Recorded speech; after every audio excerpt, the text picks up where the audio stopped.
الحمد لله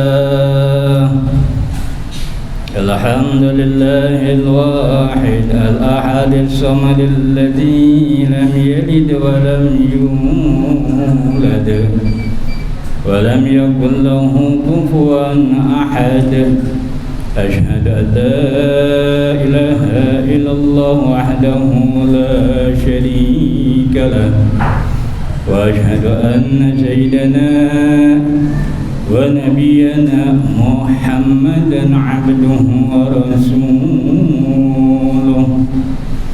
اللهم صل وسلم على مركز الدائرة النبوية على ذوات الأنفس القدسية خصوصا على من لا نبي بعده جسمه مطهر معظم منور أي من اسمه مكتوب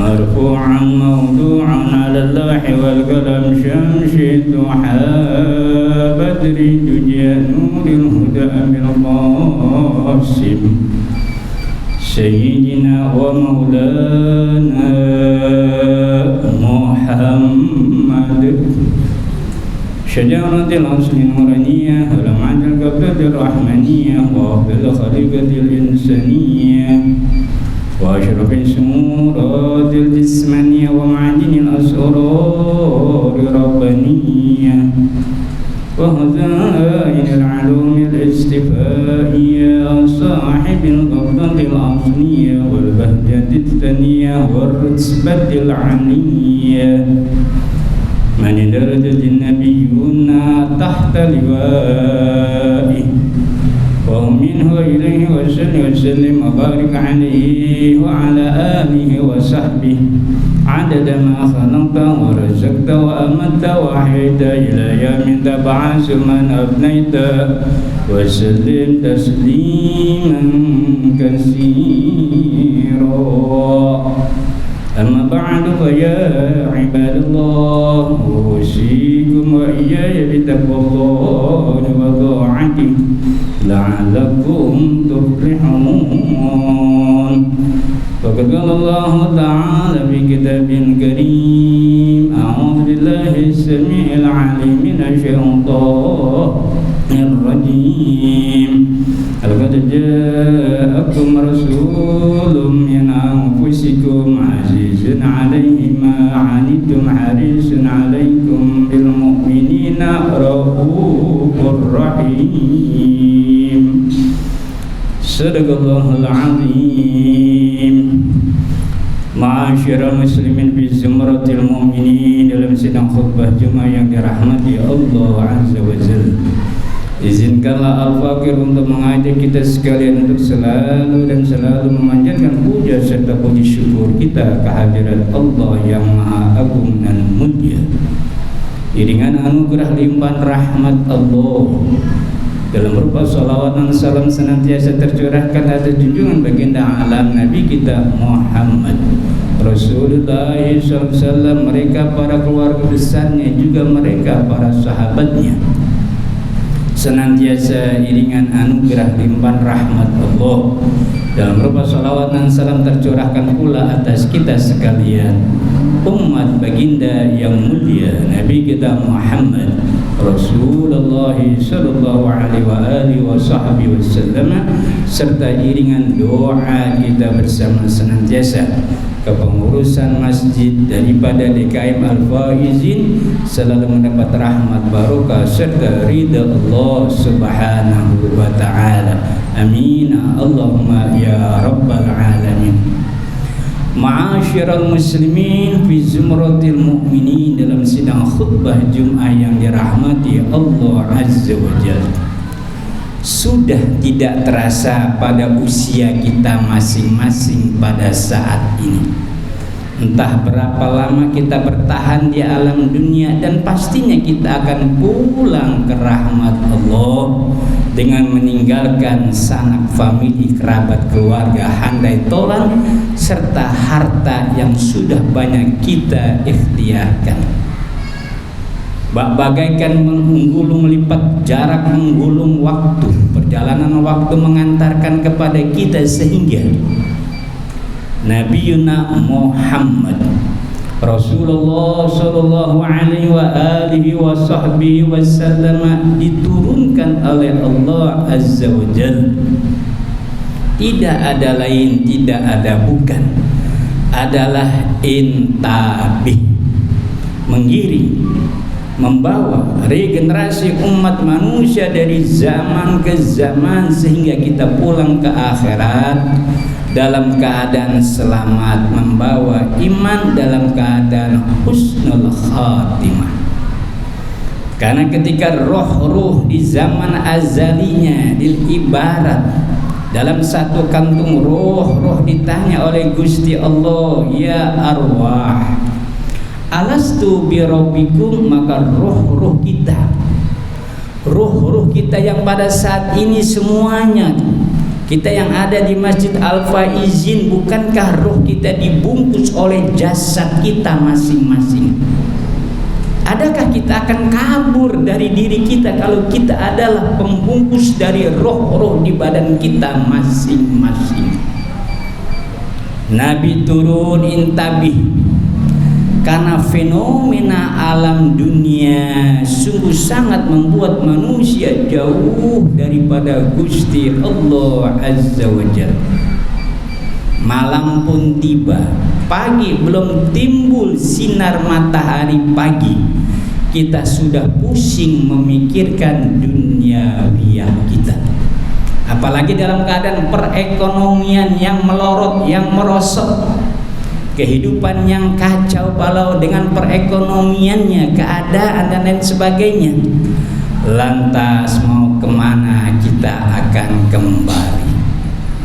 Agama menuntun, membimbing, memupuk, bahkan mencetak buat kita sekalian sebagai alladzina amanu wattaqau, agar kita tatkala dunia kita tinggalkan tanpa kecuali, dunia kita tinggalkan tanpa musyawarah dan mufakat, dunia kita tinggalkan sebagaimana maqala fil Qur'anil Azim menyatakan, ketika seseorang kullu nafsin za'iqatul maut wa innama tuwaffawna ujurakum yaumal qiyamah wa man zuhziya 'anil nar wa udkhilaz jannah faqad fazal muttaqun wa mal hayatud dunya illa mata'ul ghurur. Dunia ketika kita pandang dalam keimanan, bukan hawa nafsu, bukan oleh syahwat. Ketika dunia kita pandang dalam keimanan, maka dunia selalu memberikan fata morgananya. Dunia memberikan jebakannya. Bagaikan perut lapar, kita makan sekalipun dihidangkan dengan luknya makanan-makanan, hanya sebatas sepiring yang kita makan. Biar kata dahaganya tenggorokan, hanya setegukan air yang kita minum. Bagaikan begitu lelahnya badan kita, kita ngantuk, hanya tidur selelapan kita tidur. Semuanya sayruratan, berjalan dengan sendirinya masing-masing.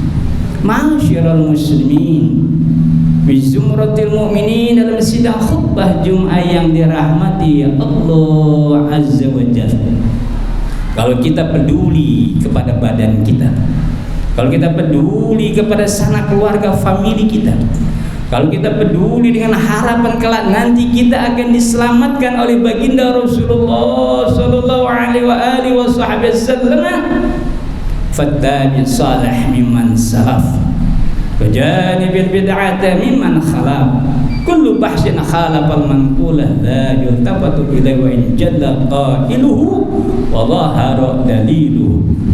Ma'asyiral muslimin, dunia seperti ini panoramanya. Dunia yang kita temukan sekalipun kita tinggal di wilayah sekitar Pelumpang, Jakarta Utara, memang begini corak motif model penampakannya dunia wilayah Jakarta Utara. Mereka juga yang ada di Jakarta Timur, Utara, Selatan, bahkan pusat. Lantas mau kemana kita dan mereka akan kembali?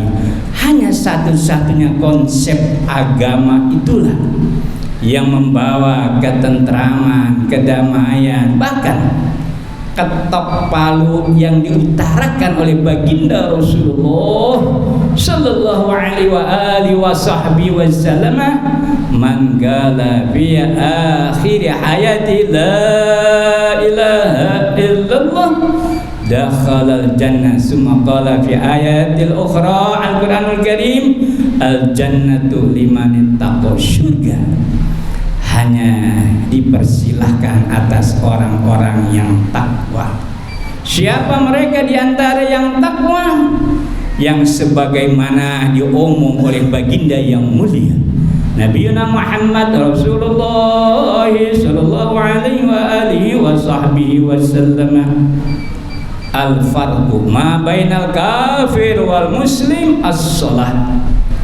Yang menjadi perbedaan jelas, nyata, real, bukan karena melihat masjid bagi kita Islam, bukan karena melihat gereja atas mereka Nasrani, Protestan maupun Katolik, baik mereka Hindu maupun Buddha dengan pureknya dan kuilnya masing-masing. Kita dan mereka punya prasarana tempat ibadah, tapi tegasnya yang diomong oleh baginda yang mulia Nabiuna Muhammad, al-farqu ma bainal kafir wal muslim as-shalah.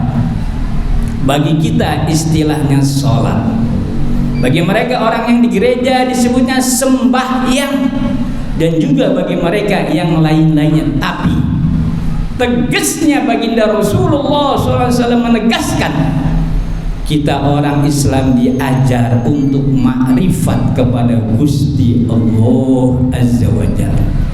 Kita dituntun, dibimbing dengan lisan para orang-orang alimil ulama sebagai warasatul anbiya, agar kita dibawa untuk makrifat kepada Gusti Allah.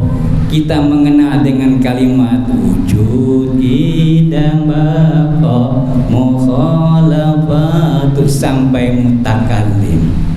Tapi mereka di luar Islam, adakah mereka diajarkan wujud? Adakah mereka diajarkan kidam, bako, dan seterusnya? Coba tanyakan kalau kita punya tetangga yang dekat, adakah mereka diajarkan untuk ma'rifat sama Tuhannya? Adakah mereka diajarkan untuk mengenal kepada Tuhannya, la ma'bud bihaqqin fil wujud illallah? Adakah mereka diajarkan isbat risalah bi Muhammadin sayyidil wujud? Sementara kita dan mereka hal ihwalnya sama. Mereka ngantuk, kita ngantuk, tidur. Mereka lapar, kita lapar, makan. Mereka haus, kita haus, kita minum. Mereka nikah, kita pun nikah. Mereka sembahyang di tempat ibadahnya, kita pun sholat di masjid ataukah di musola. Apa bedanya? Hanya kita dibedakan oleh Nabi. Bukan kita yang membedakan, tapi Kanjeng Nabiuna Muhammad. Tegasnya Kanjeng Nabiuna Muhammad membedakan di antara kita dengan mereka. Kita dibimbing, dituntun, diarahkan agar kita makrifat kepada Gusti Allah Azza wa Jalla. Di lingkungan kita ada anak yatim, di lingkungan mereka pun ada anak yatim. Di lingkungan kita ada kiai, di lingkungan mereka ada pastor, biksu, tokoh-tokoh agama yang lainnya. Apa bedanya? Hanya tegasnya yang membedakan di antara kita dengan mereka, kita dituntun, diajak untuk ma'rifat kepada Gusti Allah, dituntun untuk ma'rifat kepada isbat risalah bi Muhammadiyatin sayyidil wujud. Dan ini adalah barang langka atas lingkungan kita masyarakat muslim, baik pada konsep majelis taklim maupun di pondok-pondok pesantren. Karena ilmu ini adalah ilmu yang diwujudkan melalui Rasulullah, diterima oleh para sahabat dan para tabi'in untuk timbul ala bi zikrillah tatmainnul qulub. Tidak sedikit orang yang kaya raya, tidak sedikit orang yang tinggi harkat martabatnya, tidak sedikit mereka yang eksklusif dalam pendidikan dan lain sebagainya. Tapi bicara hati bukan itu, saudara-saudara. Bicara tentang hati adalah keindahan atas kita hamba Allah manakala sudah tertancap nurnya Rasulullah sallallahu alaihi wa alihi wa sahbihi wasallam, al-anwar matajal qulub wal asrar. Kalau sudah tertancap nurnya Rasulullah, sudah tidak memandang kekayaan, harkat, martabat, tahta, bahkan mahkota, bahkan wanita. Yang ada adalah ketentraman hati, kedamaian jiwa, kesentosaan. Sehingga hidup ini selalu kita gemari, hidup ini selalu kita harapkan dan kita damba-dambakan agar kita ketemu ketenangan dalam hati dan jiwa. Sudah tua diri kita, sudah pada ubanan dan pada ompong gigi-gigi kita, sudah pada teriak anak mantu cucu kita mengingatkan kepada kita. Adakah kita tidak ingat kalau kita akan pulang ke akhirat? Barakallahu li wa lakum fil Qur'anil azim wa nafa'ani wa iyyakum bima fihi minal ayati wa dzikril hakim.